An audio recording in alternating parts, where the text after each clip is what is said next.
I asked his mistress if her husband knew. She said, "My marriage is not your business." So I made it his business.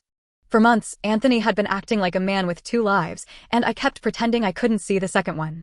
His phone was always face down. His Apple Watch was suddenly private. He took calls in the garage even when it was cold outside. He started showering right after coming home, like he needed to rinse off the day before I got too close to him. And every time my stomach twisted, I talked myself out of it. Because I didn't want to be that wife. The suspicious wife. The bitter wife. The wife who questions every notification and gets called insecure for noticing a pattern. Anthony and I had tried for kids for years. Then we stopped trying officially and called it letting it happen, because that sounded softer than saying I couldn't handle another negative test. I hated how much of my body became a schedule. I hated how normal it became to cry in the bathroom and then come out smiling like dinner still mattered. Anthony used to hold me after those nights and say, "Rebecca, it's us first. Baby or no baby, I chose you." And I believed him. That is the part that still embarrasses me. Not the cheating. Not even the other woman. It's how much I believed him when he knew he was lying. Anthony joined an online fitness group run by a trainer named Stephanie Bell.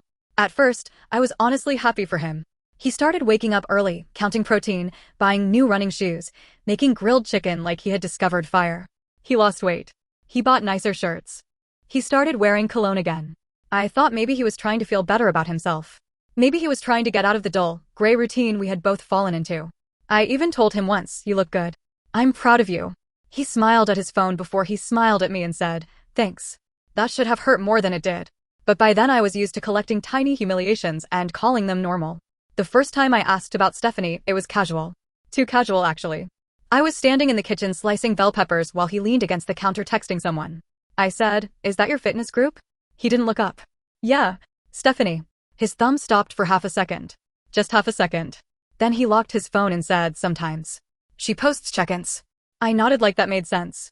A week later, I saw her name again. Not because I snooped. His phone lit up on the couch while he was in the shower. I wasn't even trying to read it. The screen just flashed, and there it was. "Stephanie Bell, I hate sleeping without you." My whole body went cold. I stared at those words until the screen went dark, and then I sat there like an idiot, holding a folded towel in my lap, trying to invent an innocent explanation. Maybe it was a fitness challenge thing. Maybe it was a joke. Maybe there was another Anthony. Maybe I read it wrong. I knew I didn't. When he came out of the shower, I asked him again. "Who is Stephanie?" He dried his hair with the towel and said, "What?" "Stephanie Bell." His face changed, but only for a second. Then he looked annoyed. Not guilty. Annoyed. Like my pain was inconvenient. "She's the trainer from the group. She texted you." "A lot of people message me from the group. She said she hates sleeping without you." He stared at me, then let out this exhausted laugh, like I was being ridiculous. He said, "You're reading things without context. So give me the context." "She says dramatic stuff." "That's just how she is." "Anthony." "What? Are you having an affair?" He looked at me like I had slapped him. "You really think that low of me?" And that was all it took.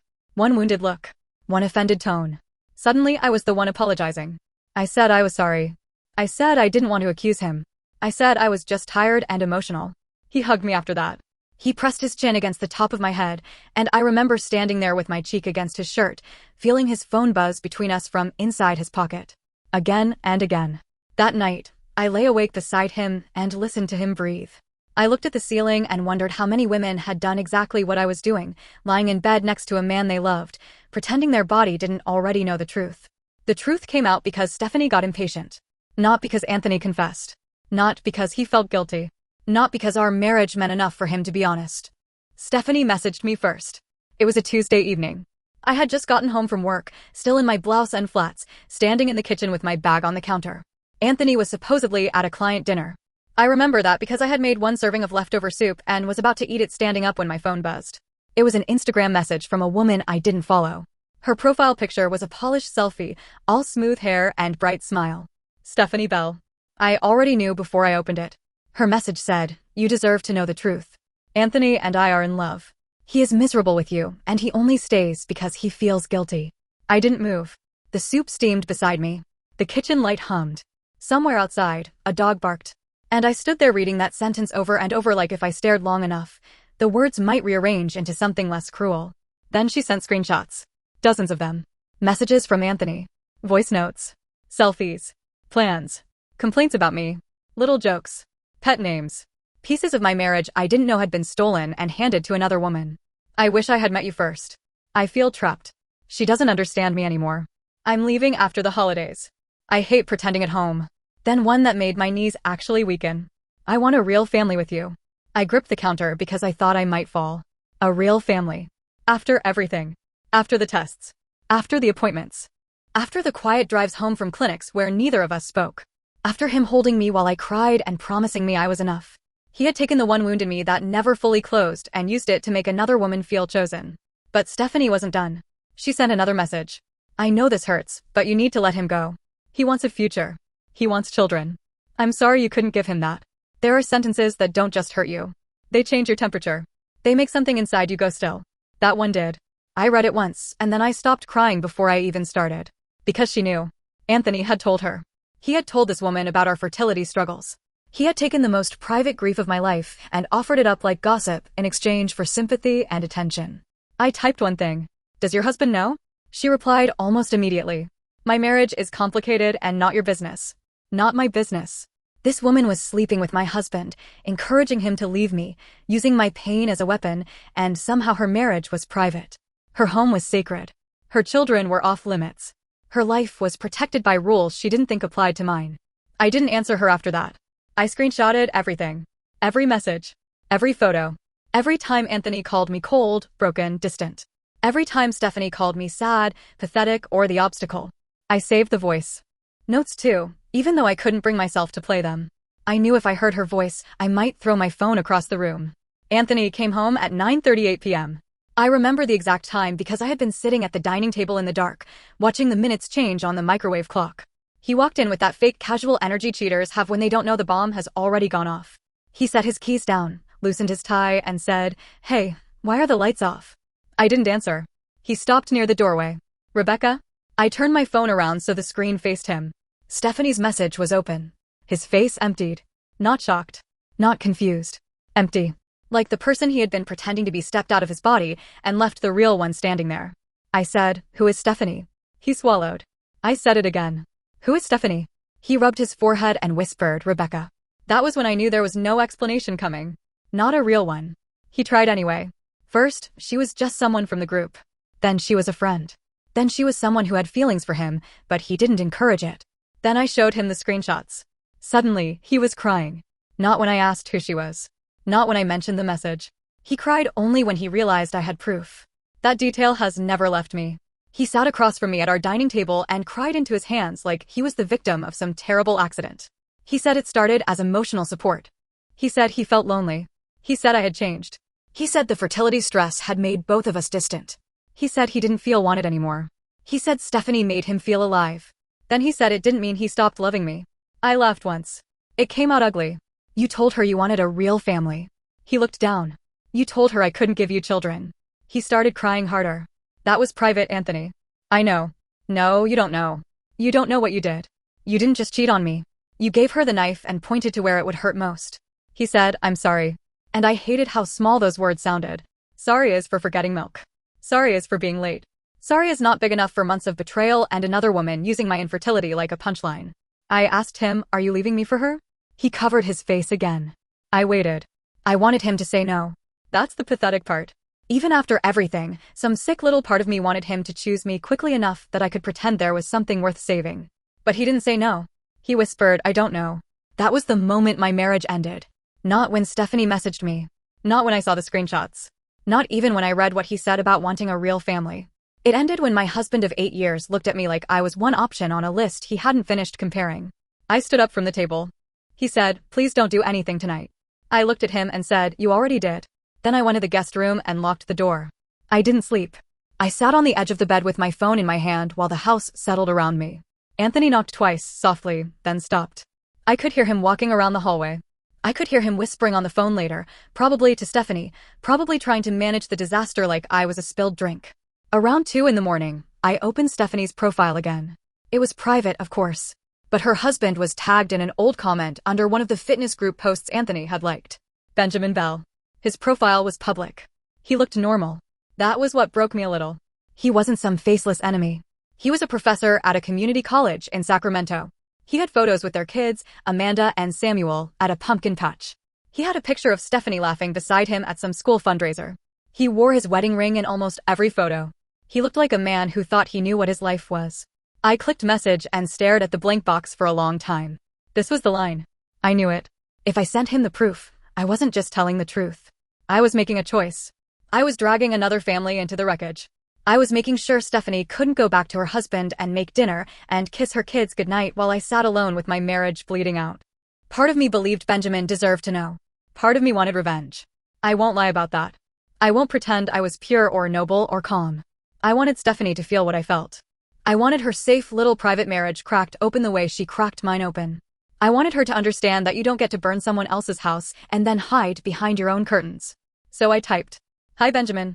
I'm sorry to message you like this. My name is Rebecca Reed. I'm Anthony Reed's wife. Your wife Stephanie has been having an affair with my husband. I have proof. I'm sending this because I would want someone to tell me."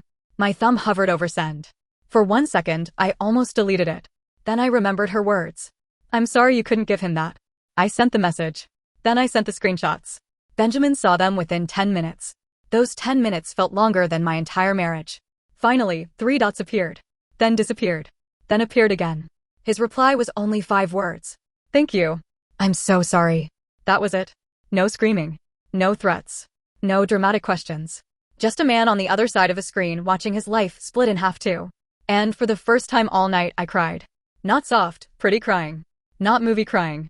I cried with my hand over my mouth so Anthony wouldn't hear me. I cried because I had done it. I had crossed the line. I had told the truth and used it like a weapon at the same time. And the worst part was, I didn't regret it. Not then. Not really. The next morning, everything exploded. The next morning, everything exploded. I was in the kitchen making coffee I didn't even want when Anthony's phone started ringing. Not buzzing. Ringing. Loud, sharp, desperate. He had slept on the couch, or at least pretended to, and when the sound started, he jerked awake like someone had slapped him. I already knew who it was. He grabbed his phone and looked at the screen. His face went pale. "Stephanie." He answered and walked toward the garage, but she was screaming so loudly I could hear her from the kitchen. How could she do that? How could she send it to Benjamin? My kids are in that house, Anthony. My kids. My hand tightened around the coffee mug. Her kids. Not my marriage. Not her vows. Not the months she spent telling my husband to leave me. Not the things she said about my body. Her kids. I heard Anthony say, "Calm down, Steph." Steph. Like she was still his girlfriend. Like they were still something soft and private. Like I wasn't standing 15 feet away inside the home he had turned into a waiting room. I don't remember walking to the garage door. I just remember opening it and seeing him with his back to me, one hand pressed against his forehead, whispering into the phone. He turned when he heard the door. I said, "Put it on speaker." He shook his head. I stepped closer. "Put it on speaker, Anthony." He said into the phone, "I'll call you back." Stephanie was still yelling when he hung up. For a few seconds, neither of us said anything. The garage smelled like dust and motor oil and old cardboard boxes. His gym bag was on the floor near his car, half unzipped. I wondered how many times he had packed clothes in that bag to go see her while telling me he was going to work out. Then Anthony said, "You had no right." I stared at him. He said it again, louder. "You had no right sending that to him." Something in me went cold. "Excuse me? You dragged her family into this." I laughed, but it didn't sound like me. I dragged her family into this? She has children, Rebecca. So does Benjamin. He has children with a woman who is lying to him every day. You don't know their situation. I know she was sleeping with my husband. He looked away, jaw tight, like I was being unfair. And I swear, that look hurt almost as much as the cheating. Because even after everything, even with proof sitting in both of our phones, Anthony was worried about Stephanie. Her panic. Her marriage. Her kids. Her consequences. Not me. Not the woman standing in front of him in yesterday's work clothes because she had not slept, showered, or eaten. He said, "You did this to hurt her." I didn't deny it fast enough. He saw it. His face twisted, like he was disgusted with me. "That is cruel." I stepped closer and said, "You gave her my infertility like a party favor. You let her use the thing that almost broke me as a way to feel superior." So yes, Anthony. Maybe I did want her hurt. Maybe I wanted one person in this disgusting little triangle to feel consequences. He said, "You're not the person I thought you were." That one almost made me laugh again. "No," I said. "I'm not. The person you thought I was would have cried quietly, protected your reputation, and let Stephanie keep her husband while you decided if I was still worth choosing." He opened his mouth, but nothing came out. I walked back into the kitchen. That was the first time I truly understood something. Cheaters don't just want forgiveness. They want control over the damage. They want to choose who knows, when they know, what version they hear, and how much everyone is allowed to react. Anthony wasn't angry because I lied. I hadn't.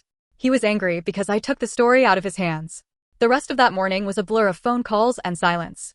Anthony kept going outside, coming inside, texting, staring at me like he was waiting for me to collapse or apologize. I didn't. I called out sick from the bank because there was no way I could sit behind a desk and smile at customers while my marriage was actively rotting inside my chest. I sent a message to my supervisor saying I had a family emergency. Then I sat at the dining table with my laptop open and searched what to do after discovering an affair. It felt so humiliating. 8 years of marriage, and I was reduced to typing desperate questions into a search bar like a teenager. Do I need a divorce consultant? Should I leave the house? What should I screenshot before divorce? Can my husband empty accounts? I hated that my brain went there. Money, documents, passwords. But I was a banker. I had seen what people did when love turned into paperwork.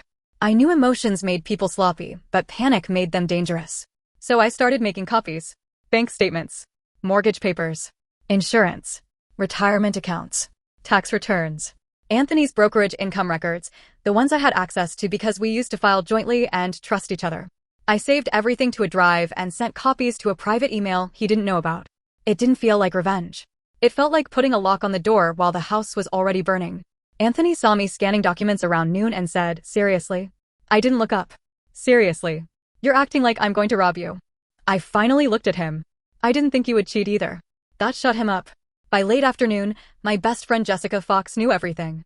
I hadn't planned to tell her so soon, but she called because I didn't respond to a meme she sent me, and the moment I heard her voice, I broke. Jessica was a pharmacist, the kind of woman who could stay calm while someone screamed about their prescription, but when I told her what Stephanie said about me not being able to give Anthony a family, even Jessica went quiet. Then she said, "Pack a bag." I said, "I don't know where I'm going." "You're coming here." "I can't just leave." "Yes, you can. My whole life is here." "No, Rebecca. Your furniture is there. Your life is not the same thing." I sat on the bedroom floor after that with an overnight bag open in front of me.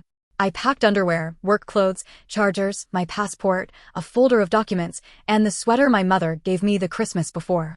I kept stopping because every object felt like evidence of a life that no longer existed. Anthony stood in the doorway. "Where are you going?" "Jessica's." "For how long?" "I don't know." He rubbed his hands over his face. "Can we please not make huge decisions while we're emotional?" I looked up at him from the floor. "You made decisions for 6 months." He flinched. "I made one last night." He said, "Rebecca, I messed up." "I know that. But leaving like this, sending things to Benjamin, this is turning it into something bigger than it has to be." There it was again. His need to make the betrayal small. I zipped the bag. "It was always this big. You just didn't want witnesses." He followed me to the front door. His voice got softer, which somehow made me angrier. "I still love you." I stopped with my hand on the doorknob. For a second, the old me almost turned around.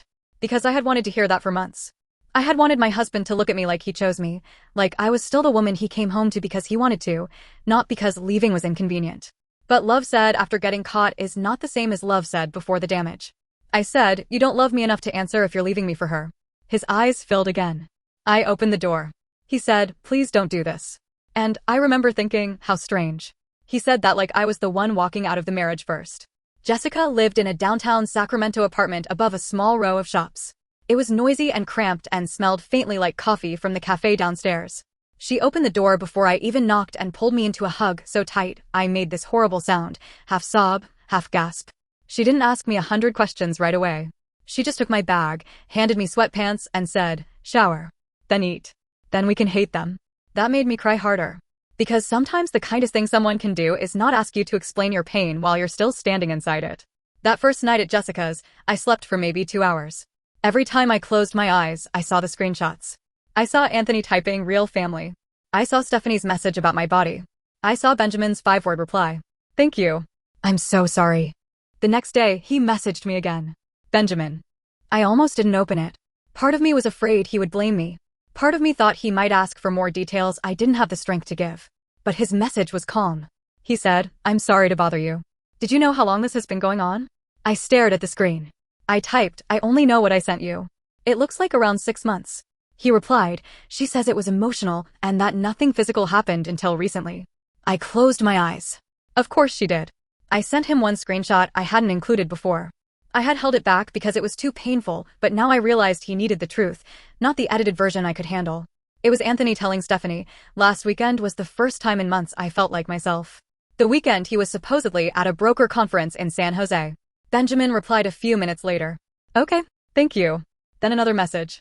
I'm not asking this in a weird way. I just need to know if your husband is still saying he wants to be with her. That question made me sit down. Because I didn't know how to answer. Anthony had said, I don't know. Stephanie had acted like Anthony was leaving me. But now that Benjamin knew, everything was changing by the hour. I typed honestly. He told me he doesn't know. I'm sorry. Benjamin didn't reply for a long time. When he finally did, he wrote, that tells me enough. I showed Jessica. She read it, then looked at me and said, they both wanted options. That's what this is. And she was right. Anthony wanted me as the stable wife and Stephanie as the fantasy. Stephanie wanted Anthony as the escape and Benjamin as the house, the kids, the safe last name, the normal life. They weren't in love. They were selfish. That realization should have made me feel better. It didn't. It made me feel stupid. Because I had been married to a man who didn't even have the courage to ruin my life for love. He ruined it for attention. 3 days after I left, Anthony's sister Catherine Reed texted me. Catherine was a counselor at an elementary school, which made her message even more ridiculous because she wrote it like she was the only adult in the room. Rebecca, I'm not defending what Anthony did, but sending those screenshots to Stephanie's husband was cruel. There are children involved. This could have been handled privately.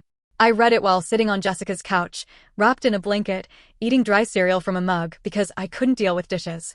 I replied, your brother did not handle my marriage privately when he discussed my infertility with his mistress. She replied, I understand you're hurt, but revenge won't heal you. I stared at that line for a while. Then I typed, neither will protecting liars. I blocked her for the rest of the week. My mother, Margaret Sharp, reacted very differently. I called her on day 4 because I couldn't keep pretending everything was fine. She lived a few hours away, and I had been avoiding the call because saying the words out loud to my mother felt like making it real. When I told her, she didn't gasp. She didn't yell. She just went quiet. Then she said, did he tell that woman about the baby stuff? I said yes. Her voice changed. My mother was an editor, always careful with words, always telling me not to say things I couldn't take back. But that day she said, then he betrayed you twice. I started crying again. She said, and her husband deserved to know. I whispered, even though they have kids? Especially because they have kids. A man raising children in a lie is still raising them in a lie. That stayed with me. Not because it magically made me feel innocent. It didn't. But it reminded me that the truth hurting someone doesn't always mean telling it was wrong. A week passed. Then 2. Anthony called constantly at first. Then texted. Then emailed. His tone shifted depending on what he thought would work. At first, he was sorry. Then he was angry. Then he was scared. Then he was poetic, which annoyed me the most. He wrote one email saying, I was lost in a version of myself I didn't recognize. Jessica read that and said, funny how men only find themselves inside other women's DMs. I laughed for the first time in days. It hurt my face. Anthony also booked a session with a marriage counselor named Gregory Lane and sent me the confirmation like it was a peace offering. The subject line was for us. I stared at that email for a long time. There had been a time when I would have cried from relief. There had been a version of me who wanted him to book counseling, fight for me, show up, say he was broken and wanted to fix it. But now it felt late. Not slightly late. Not fixable late. Funeral late. I replied, I'm not ready to sit in a room and help you understand why cheating on me hurt me. He called immediately. I didn't answer. He left a voicemail. Rebecca, please. I know I don't deserve anything, but I'm trying. I'm choosing you. I'm choosing our marriage. I listened to that sentence 3 times. I'm choosing you. Now. After Stephanie's husband knew. After Stephanie's life got complicated. After his fantasies stopped being easy. That was not choosing me. That was running back to the safer exit after the building caught fire. Then came the news that Benjamin had filed for separation. I didn't hear it from Benjamin. I heard it from Anthony, which told me Stephanie was still calling him. Anthony texted, Benjamin filed. Stephanie is a mess. I hope you're happy. I looked at that message during my lunch break behind the bank, sitting on a concrete bench near the employee entrance. The sun was too bright, and there were cars passing like the world had no idea mine was burning.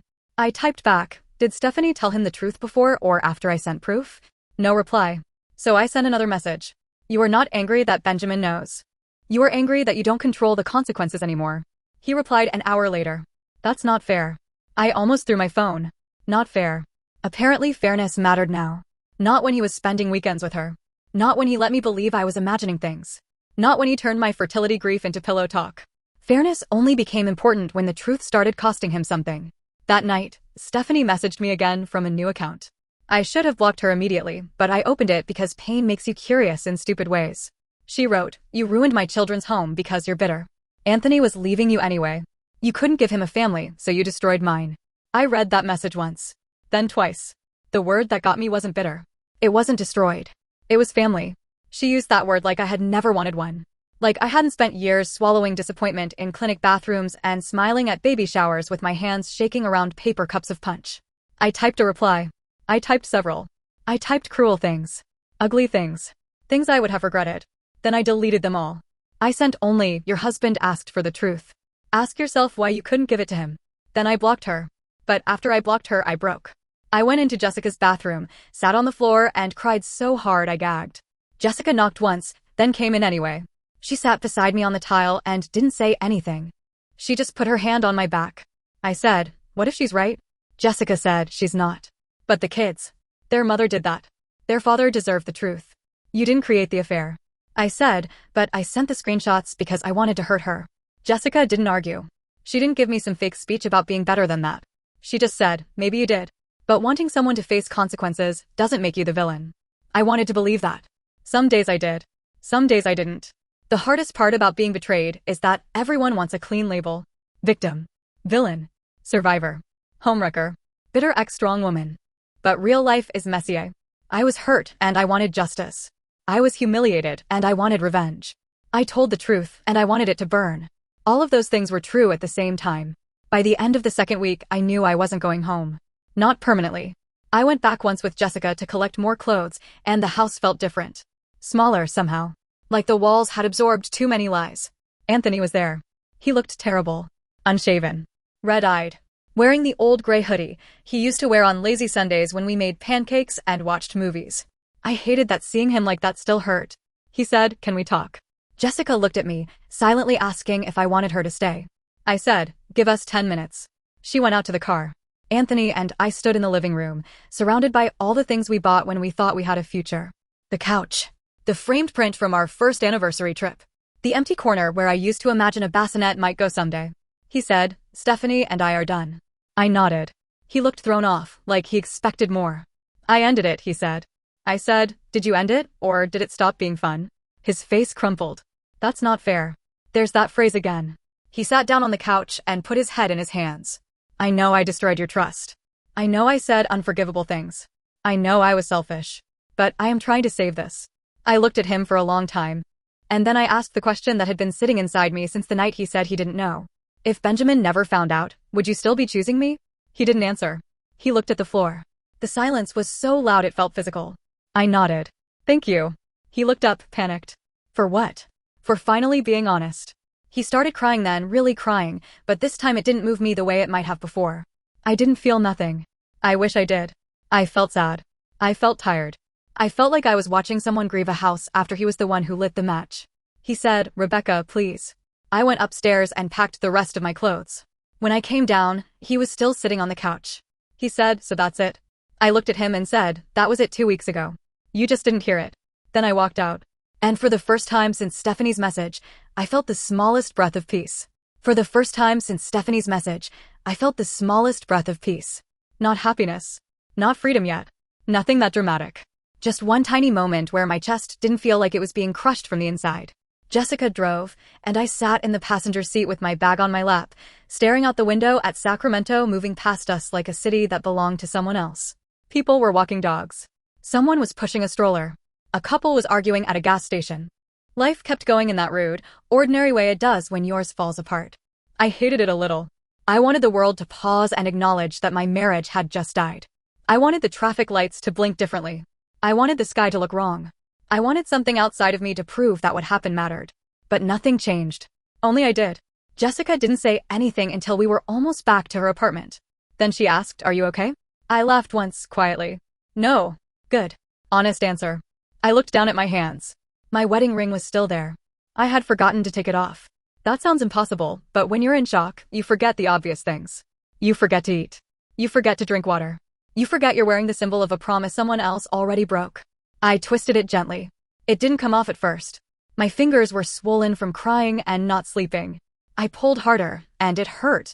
For a second, I almost stopped because it felt too symbolic, too final, like the kind of thing a woman does in a movie right before the music changes. But there was no music. Just Jessica's car engine and the sound of my own breathing. I pulled again, and the ring slid off. I held it in my palm the rest of the ride. When we got upstairs, I put it in a mug on Jessica's kitchen counter because I didn't know what else to do with it.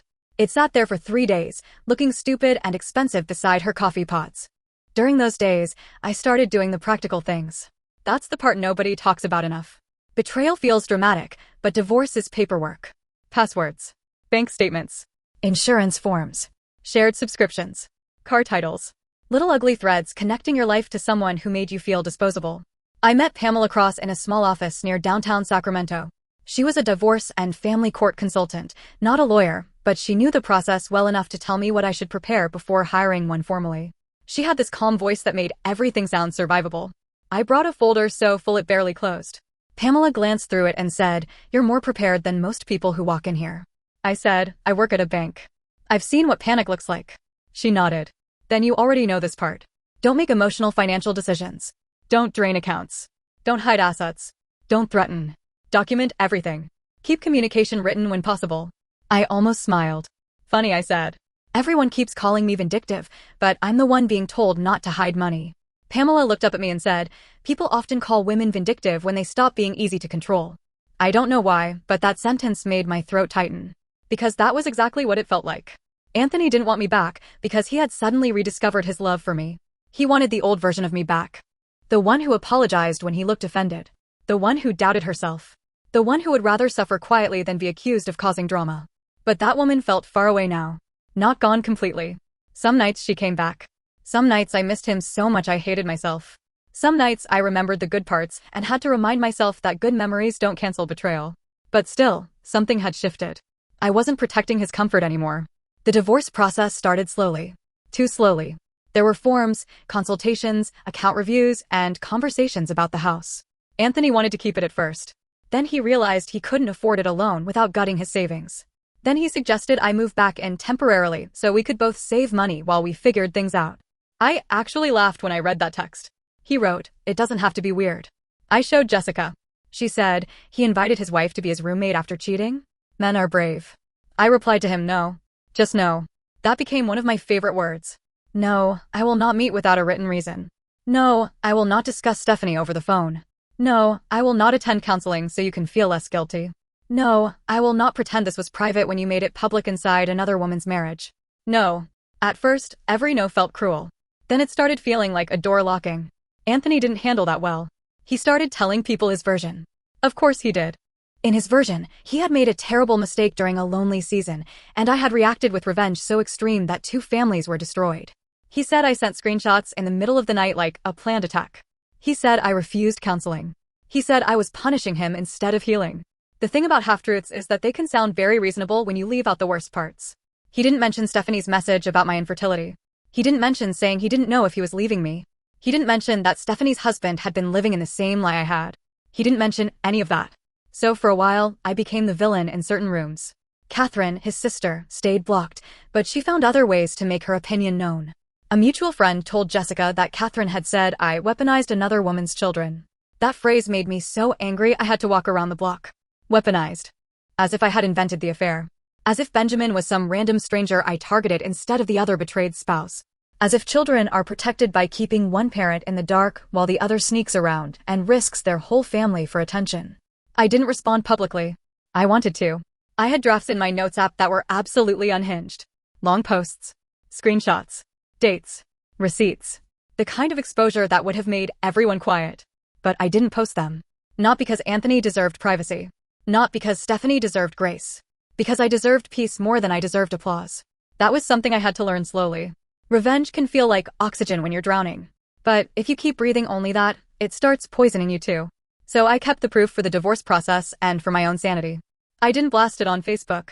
I didn't send it to Anthony's job. I didn't message Stephanie's friends. I didn't ruin her fitness group, even though I knew I probably could have.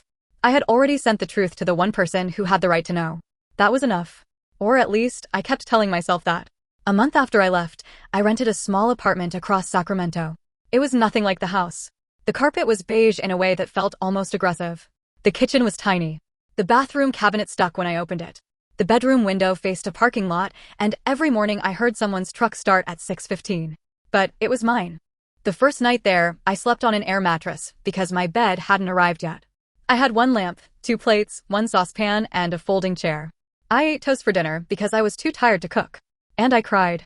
Not because I wanted to go back. Because starting over is humiliating in a way people don't talk about. Everyone tells you you're strong. Everyone says you're brave. But nobody tells you how embarrassing it feels to buy a shower curtain alone at 34 because your husband chose another woman and then couldn't choose her either. I sat on that air mattress and cried until my face hurt. Then I got up, plugged in my phone, locked the door, and realized nobody was lying to me in the next room. That became my first real taste of freedom. Not joy. Quiet. Clean, plain quiet. A few days after I moved in, Benjamin messaged me again. I had not heard from him for a while, and I honestly thought maybe that was best. We were connected by the ugliest thing in both our lives, and I didn't want that connection to become something unhealthy or strange. His message was careful. Hi, Rebecca. I don't want to overstep. I just wanted to tell you I found more messages on Stephanie's old tablet.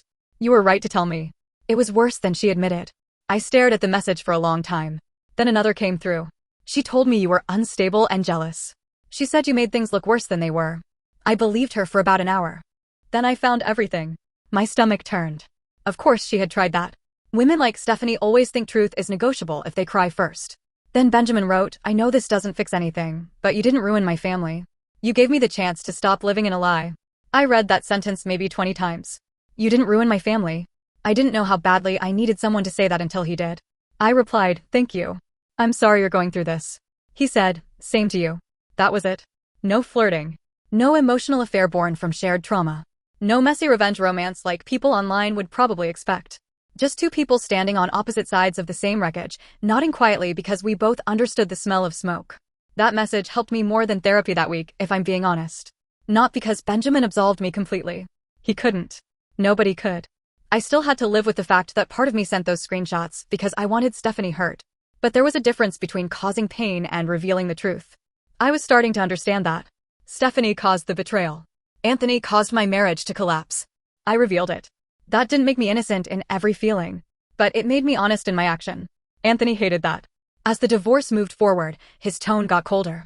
The begging slowed down. The angry messages increased. He accused me of being influenced by Jessica, then by my mother, then by Pamela. Apparently, every woman in my life had manipulated me except him. One night, he emailed me a long message that started with, I hope someday you realize marriage is about forgiveness. I read that line and actually said out loud, alone in my kitchen, oh shut up. Then I deleted the email without replying. Forgiveness. People love bringing up forgiveness when they are tired of facing consequences.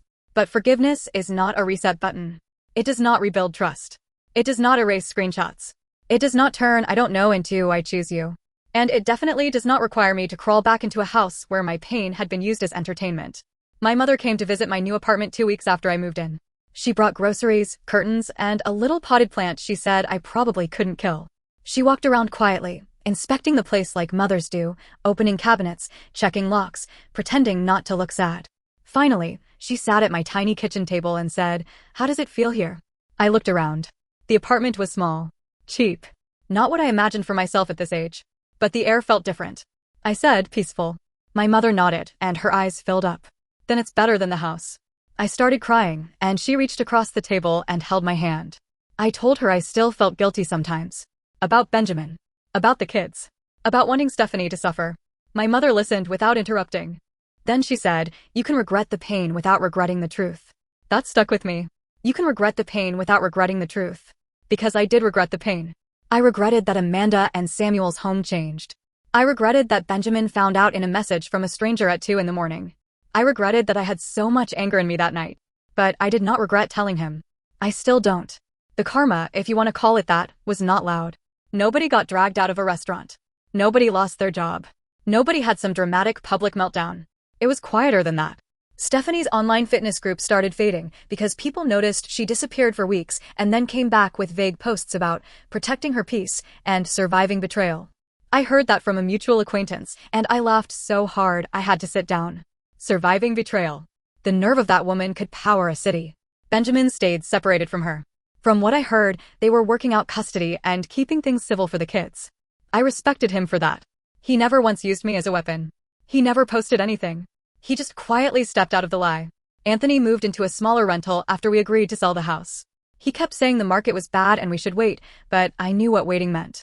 Waiting meant emotional pressure. Waiting meant more reasons to talk. Waiting meant him trying to make the house feel like unfinished business. I pushed for the sale. The day we signed the listing paperwork, Anthony looked around the living room and said, "I can't believe this is how it ends." I wanted to say, "It ended when you started sleeping with her." But I didn't. I was tired of giving him final lines he didn't deserve. So I said, "Me neither." The house sold faster than expected.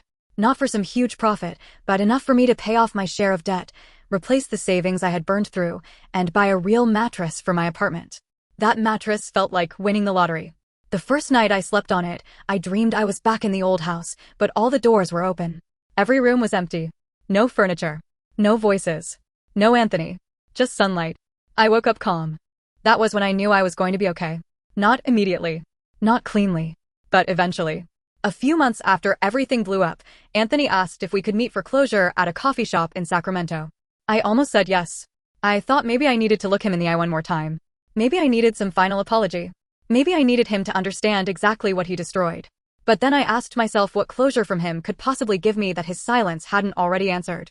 So I replied, "Closure was watching you say, 'I don't know,' when I asked if you wanted me. I don't need another conversation." He didn't reply. And that silence felt better than any apology. The divorce is almost final now. I still have bad days. I still sometimes miss the version of Anthony I thought was real. I miss Sunday mornings. I miss the way he used to bring me coffee without asking. I miss the old jokes. I miss being someone's wife before that word started feeling like a bruise. But missing someone is not proof they should come back. That is one of the hardest things I've had to learn. I can miss him and still choose myself. I can grieve my marriage and still know leaving was right. I can admit I wanted revenge and still believe Benjamin deserved the truth. People keep asking if I feel proud of what I did. Proud is not the word. I feel relieved. I feel sad. I feel embarrassed sometimes, because betrayal has a way of making you feel foolish even when you did nothing wrong. And yes, some days I still feel angry. But anger is no longer the biggest room inside me. My apartment is slowly becoming a home. The beige carpet still annoys me. The kitchen is still too small. The bathroom cabinet still sticks. But I have curtains now. I have the plant my mother brought, still alive somehow. I have a coffee mug that says "no" is a complete sentence, which Jessica bought me as a joke, except it is not really a joke anymore. Every morning, I make coffee in my tiny kitchen, and there is no phone buzzing secretly in the next room. No garage calls. No locked screen. No woman messaging me to explain my place in my own marriage. Just quiet. And maybe that does not sound like victory to everyone. But to me, it feels like one. I do not know what happened to Stephanie and Anthony after the fantasy fully collapsed. I know they did not end up together. That part still makes me laugh in the darkest way, because after all that talk about love and real families and futures, neither of them actually wanted the messy version of each other. They wanted escape. They wanted attention. They wanted to feel chosen without making real choices. And when the truth forced them to choose, they both panicked. Anthony lost his loyal wife. Stephanie lost her safe marriage. Benjamin lost the illusion of the life he thought he had, but at least now he has the truth. And me? I lost a husband who could look me in the eyes and lie while another woman carried pieces of my pain in her messages. Maybe that is not really a loss. Maybe that is the part one I'm still learning. Sometimes I think about the night I sent Benjamin those screenshots. I think about my thumb hovering over the screen. I think about the anger in my chest, hot and ugly.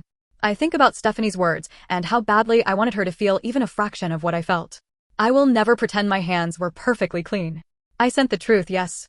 But I also sent it with hurt behind it. That is the uncomfortable part. That is the part people argue about. Was it justice if I wanted revenge too?